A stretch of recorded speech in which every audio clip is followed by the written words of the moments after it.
नमस्कार। एनालाइजर में आप सभी का स्वागत है। आप लोग एडीओ की तैयारी में लगे होंगे और अब कुछ ही दिनों के बाद नोटिफिकेशन आने भी वाला है और एडीओ के सिलेबस में कुछ चीज़ें परिवर्तित हो सकती हैं, जिन परिवर्तन के विषय में बातचीत करेंगे और बातचीत करेंगे किताबों पर भी कि आपको कौन कौन सी चीज़ों पर फोकस करना चाहिए, कौन कौन सी किताबें पढ़नी चाहिए अभी वर्तमान में, अगर आप शुरुआत कर रहे हैं तब की स्थिति में भी या फिर आप अंत कर रहे हैं यानी पढ़ चुके हैं तब की स्थिति में भी, और कुछ रणनीतियों पर, विशेष रणनीतियों पर बातचीत हम लोग करेंगे। सबसे पहले वर्तमान सिलेबस की बात करें तो वर्तमान सिलेबस में कुल इस तरीके से 5 भाग आपको दिखाई देते हैं, जिसमें सामान्य ज्ञान, जिसमें विशेषकर छत्तीसगढ़ का सामान्य ज्ञान पूछा जाता है। ये जो है इसमें 2 भाग मुख्य रूप से शामिल हैं, एक तो छत्तीसगढ़ का भाग है और दूसरा भाग जो है विशेष तौर पर पॉलिटी पूछा जाता है, राज्य व्यवस्था पूछा जाता है। और इन 2 भागों के लिए यानी इस पॉइंट के लिए आप रिफर कर सकते हैं, जैसे हिंदी ग्रंथ अकादमी की किताबें आती हैं, कई लोग एचआर पब्लिकेशन की भी किताब आती है, उसको भी पढ़ते हैं। लेकिन अगर ऑफिशियली मैं बोलूं तो मुख्य रूप से अगर आप हिंदी ग्रंथ अकादमी की किताब फॉलो करें तो ज़्यादा सही रहता है, बाकी आपकी इच्छा है। और पॉलिटी के लिए बहुत सामान्य सी पुस्तक है जिसको आप बोलते हैं एम लक्ष्मीकांत की पुस्तक, एम लक्ष्मीकांत, जिसको लक्ष्मीकांत की पॉलिटी भी बोलते हैं, पीले रंग की आती थी पहले, अब तो कलर चेंज हो गया है। ठीक है, तो ये 2 किताबें आप इसके लिए फॉलो कर सकते हैं, अभी समय है जिस समय में आप ठीक कर सकते हैं। बाकी सिलेबस के परिवर्तन पर भी बातचीत करेंगे। दूसरे नंबर पॉइंट पर बात करता हूं आजीविका के लिए। तो आजीविका एक ऐसा मुद्दा है जिस मुद्दा के लिए कोई आपको प्रॉपर किताब, कोई प्रॉपर बुक तो मिलेगी नहीं। ठीक है, तो जब प्रॉपर बुक नहीं मिलेगी तो आपको करना क्या होगा? तो सबसे बेहतर चीज है आप आजीविका के सिलेबस को देखें। आजीविका के जब सिलेबस को देखेंगे बहुत सारी चीजें आपको समझ में आएंगी, और जब सिलेबस को देखेंगे तो आजीविका में भी कुछ पुरानी योजनाएं शामिल है। पुरानी योजनाओं के लिए आप अर्थव्यवस्था की बहुत सारी किताबें आती हैं, उन अर्थव्यवस्था की किताबों पर फोकस कर सकते हैं, जहां पर ये बहुत डिटेल में मिल जाएगा। और जब प्रश्न पूछा जाता है ना, तो वो जो मैं बताया अर्थव्यवस्था की किताबें आती हैं, उन्हीं किताबों के डीप से प्रश्न पूछा जाता है और आपको ऐसा लगता है कि ये प्रश्न हमने पढ़ा ही नहीं। क्यों? क्योंकि सिलेबस ही ऐसा है, आजीविका का सिलेबस, आजीविका का पार्ट ही ऐसा है कि आपको 2-3 किताबें रेफर करनी पड़ेगी। ठीक है, तो आप इसको जरूर रेफर करें। पंचायती राज की जानकारी के लिए आप 2 चीज फॉलो कर सकते हैं या फिर करना ही पड़ेगा। पहला चीज जो है, इसको तो मिटा देता हूं पहले। हाँ, पंचायती राज की जानकारी, 2 पॉइंट हमारे हो गए हैं, पहला, दूसरा। तीसरा नंबर पॉइंट जो है वो पंचायती राज की जानकारी के विषय में आपको 2 चीजें फॉलो करनी पड़ेगी। ध्यान रखिएगा, पंचायती राज की बात जब करता है इसका मतलब है कि ग्रामीण क्षेत्र की बात कर रहे हैं, यानी स्थानीय स्वशासन जो ग्रामीण क्षेत्र के लिए है, जो कि ग्राम पंचायत, जनपद पंचायत और जिला पंचायत की बात कर रहे हैं। ठीक है, तो इसके लिए आपको 2 महत्वपूर्ण चीजें पढ़नी पड़ेगी। और बहुत, पंचायती राज अगर मैं बोलूं ना तो बहुत आसान है, बहुत आसान। अभी मैं इसको सिलेक्शन कैसे होगा, किस चीज पर फोकस करना है, उस पर भी बिंदु पर बात करूंगा। पंचायती राज में एक तो आप एक्ट डाउनलोड करिए जिसको आप बोलते हैं अधिनियम, पंचायती राज अधिनियम, जिसमें बहुत मोटा है यार, आप पता, पंचायती राज अधिनियम, जिसमें आपको टोटल 132 धाराएं होंगी। इन 132 धाराओं को पढ़ लीजिए, कुछ अनुसूचियां होंगी, उस अनुसूचियों को पढ़ लीजिए। ठीक है, दूसरा दूसरा आपको डाउनलोड करना पड़ेगा नियम। अब ये नियम कहां से डाउनलोड होगा? एक अधिनियम तो डाउनलोड कर लिया आपने, मिल जाएगा आपको नेट पे, नियम कहां से डाउनलोड होगा? तो नियम के लिए ना आपको सबसे बेहतरीन जगह जो मिलेगी, छत्तीसगढ़ का जो निर्वाचन आयोग है, छत्तीसगढ़ का निर्वाचन आयोग, ध्यान रखिएगा, राज्य निर्वाचन आयोग की बात कर रहे हैं, जो निर्वाचन आयोग ग्राम पंचायत, जनपद पंचायत आदि का चुनाव करवाती है, उस निर्वाचन आयोग की बात की जा रही है। उस निर्वाचन आयोग के वेबसाइट पर आप इस चीजें पा सकते हैं, जिसमें बहुत सारी चीजें जैसे मत पत्र आदि के विषय में पूछता है, या फिर कोई विकलांग है तो वोट कैसे देगा उसके बारे में पूछता है। तो ये सब चीजें आपको उसमें एक ही किताब, एक ही पीडीएफ, लगभग 100 150 120 से 150 पेज का एक पीडीएफ होगा, और उस पीडीएफ में बहुत डिटेल में मिलेगा। नहीं तो आपको फिर आप क्या करेंगे, अगर आप ये ना करेंगे, वेबसाइट से डाउनलोड ना करेंगे, तो आप लोग फिर एक किताब आती है नरूला की, जो छत्तीसगढ़ पंचायती राज के विषय में है, लेकिन ये बहुत ज्यादा है, इतना ज्यादा पढ़ने की जरूरत नहीं है, और ये नरूला आप पढ़ ही नहीं पाएंगे। कुल मिला के मेरा कहना ये है, पढ़ना बहुत टफ है नरूला को, क्योंकि वो बहुत मोटा किताब, और इतना मोटा किताब पढ़ पाना संभव नहीं है। आपको आजीविका मतलब पंचायती राज पढ़ करके एडीओ निकालना है, ना कि पंचायती राज में कोई मास्टरी करना है। तो आप दो चीजें फॉलो कर लीजिए, दो चीजों से आपका पूरा का पूरा, मैं इतना कह सकता हूं कि इन दो चीजों को फॉलो करेंगे तो पंचायती राज में आपका ऐसा एक भी प्रश्न नहीं होगा जो नहीं बनेगा, पूरा का पूरा प्रश्न बनेगा, एक 100% है। पहला क्या है, जो कि पहला जो है वो क्या है, अधिनियम है, और दूसरा है नियम। कुल मिला के निर्वाचन नियम आदि के बारे में प्रश्न पूछा जाता है। तो इस निर्वाचन नियम के लिए आप वही जो मैंने बताया, छत्तीसगढ़ निर्वाचन आयोग की जो वेबसाइट है, उस वेबसाइट से आपको पीडीएफ मिल जाएगा। उसमें मत पत्र को कैसे जमाते हैं, इसके अलावा बहुत सारी चीजें, जैसे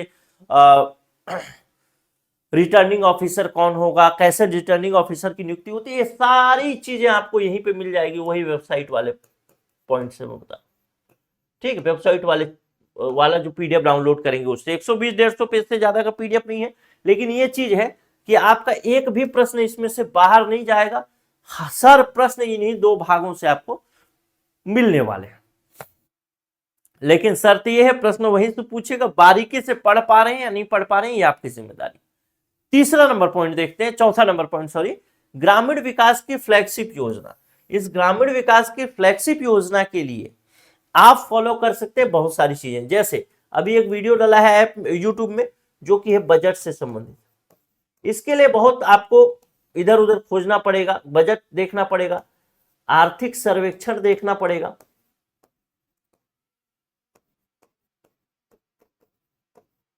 सरकार की विभिन्न प्रकार की योजना की जो किताबें आती हैं, उन योजना की किताबों को देखना पड़ेगा, डीप में थोड़ा देखना पड़ेगा।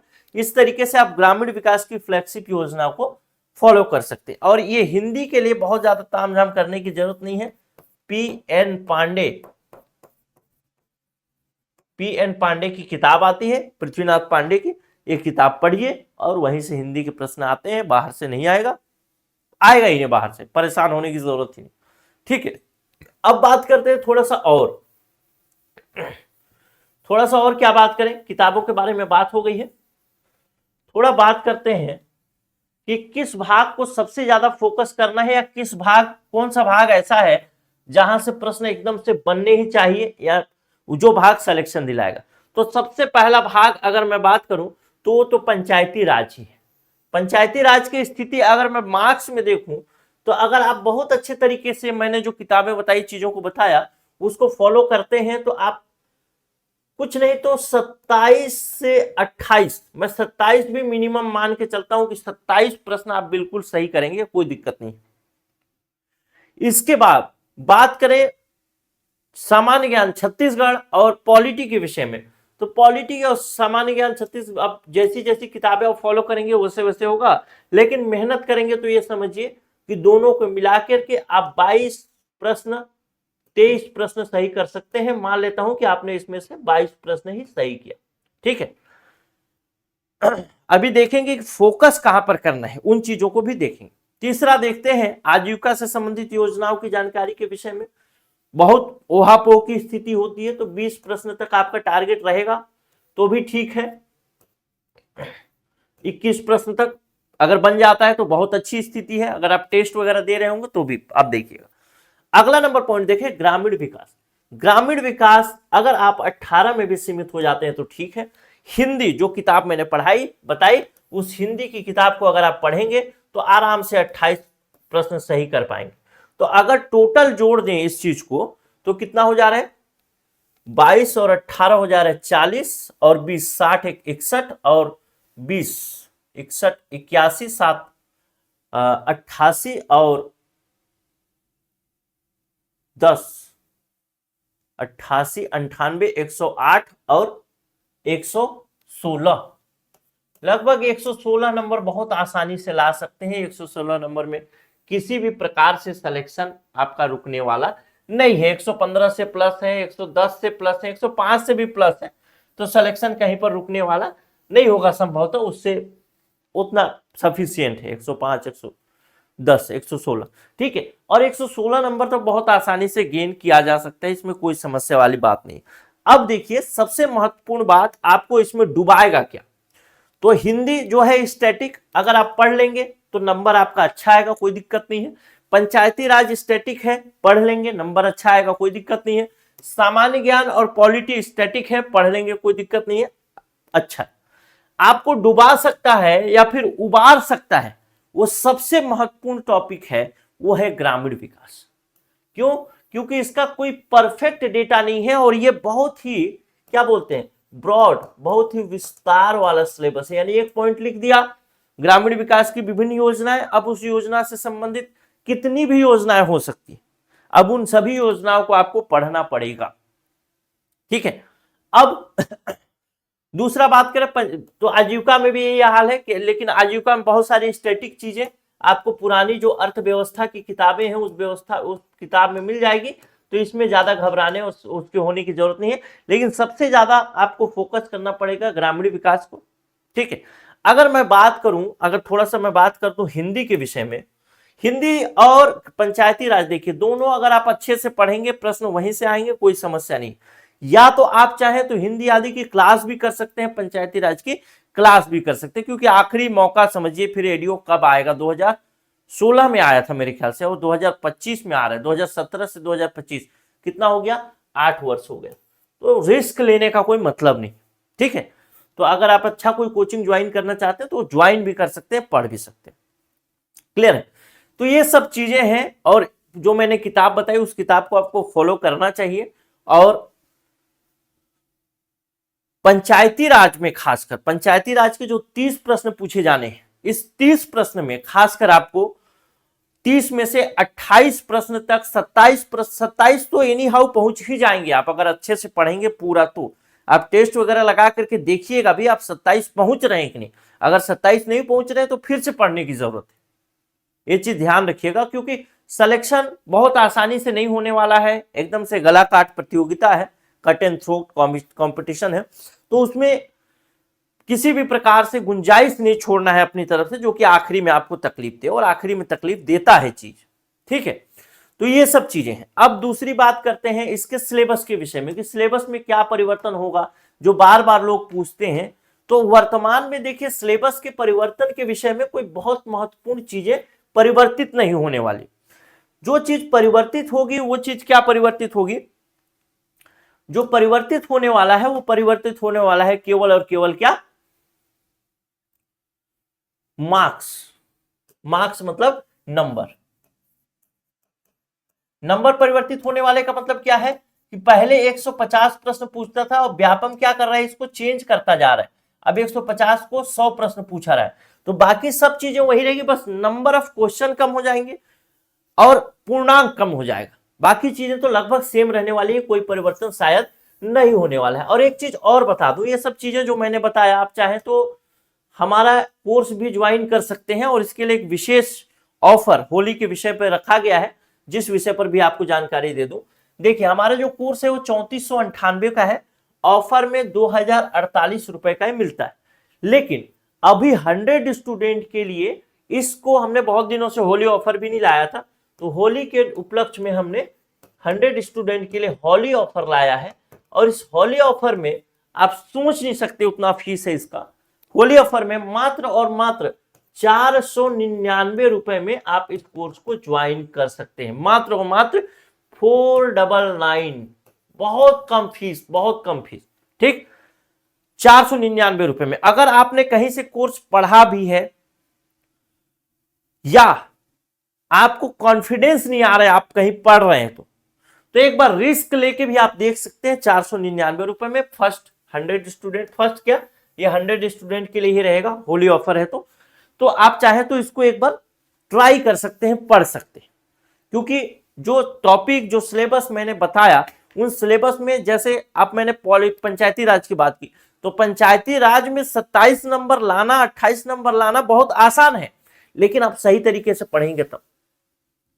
अब आप एक बार चेक कर लीजिएगा भाई कि आपका नंबर ठीक आ रहा है नहीं आ रहा है, उसके बाद ही कोर्स ज्वाइन करिएगा तो ज्यादा सही है। अगर नंबर सही आ रहा है, 28 प्रश्न, 27 प्रश्न, 28 प्रश्न तक पहुंच जा रहे हैं आप, तो फिर कोई दिक्कत नहीं है, आप बिल्कुल सही ट्रैक पे तैयारी कर रहे हैं। ठीक है, तो ये शुरुआत के 100 स्टूडेंट के लिए ये फीस 499 रुपए, शुरुआत के नहीं, मात्र 100 स्टूडेंट के लिए 499 रुपए का फीस रखा गया है, यानी डिस्काउंट ऑफर दिया गया है। जो लोग कोर्स ज्वाइन नहीं किए हैं वो 499 रुपए में कोर्स ज्वाइन कर सकते हैं। अब इस कोर्स को ज्वाइन करने की प्रक्रिया, ऑफर को ज्वाइन करने की प्रक्रिया क्या होगी और इस कोर्स में आपको क्या क्या चीजें मिलने वाली है, उस विषय पर भी बातचीत करता हूं। सबसे पहली बात तो वही सारी क्लासेस मिलेंगी जो सामान्य तौर पर 3498 रुपए के कोर्स में मिलेगा। पूरा क्लास मिलेगा, साथ ही साथ उसका पीडीएफ भी मिलेगा, कुछ भी नोट डाउन करने की जरूरत नहीं। अभी जो वैकेंसी आएगी उसके एग्जाम तक वैलिडिटी होगी और बस इतनी ही चीजें हैं, कंप्लीट है, कुछ भी छूटा नहीं है। सारा सिलेबस, सारा वीडियो भी अपलोड हो चुका है। बस और बस क्या बोलते हैं उसको, ग्रामीण विकास का लगभग 8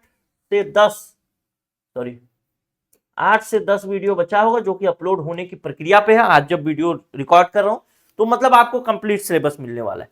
अगर आप एक कोर्स लेना चाहते हैं 499 रुपए में तो बहुत आसान है। ये हमारा नंबर है 9617413676।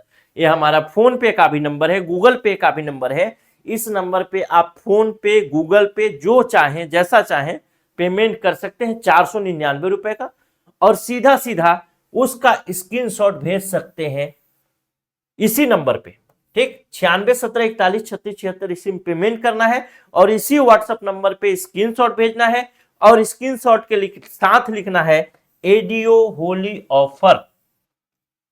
क्या लिखेंगे, इसी नंबर पे पेमेंट करेंगे, इसी नंबर पे स्क्रीनशॉट भेजेंगे व्हाट्सएप में और लिखेंगे क्या उसके साथ, एडीओ होली ऑफर। बस इतना ही आपको करना है और आपका कोर्स फिर एक्टिवेट कर दिया जाएगा। यहां से सारी प्रक्रिया आपके पेमेंट के बाद एक्टिवेशन की चालू हो जाएगी और एक्टिवेट हो जाता है एक दिन में। ठीक, एक दिन क्या, एक आध घंटे में ही हो जाता है। तो मिलता हूं अगले वीडियो में। मैं उम्मीद करता हूं जो किताबें मैंने बताई हैं और जिन चीजों पर मैंने फोकस करने के लिए कहा है और जो मैं चीजें बताया हूं कि आपको अगर 28 नंबर हिंदी में, अगर 28 नंबर, 29 नंबर, 27 नंबर तक नहीं ला पा रहे हैं तो फिर पुअर कंडीशन है, इस चीज को ध्यान रखिएगा। हवाई अपने मन को बहला लेने से कोई फायदा नहीं है, फायदा है सिलेक्शन लेने से। नमस्कार।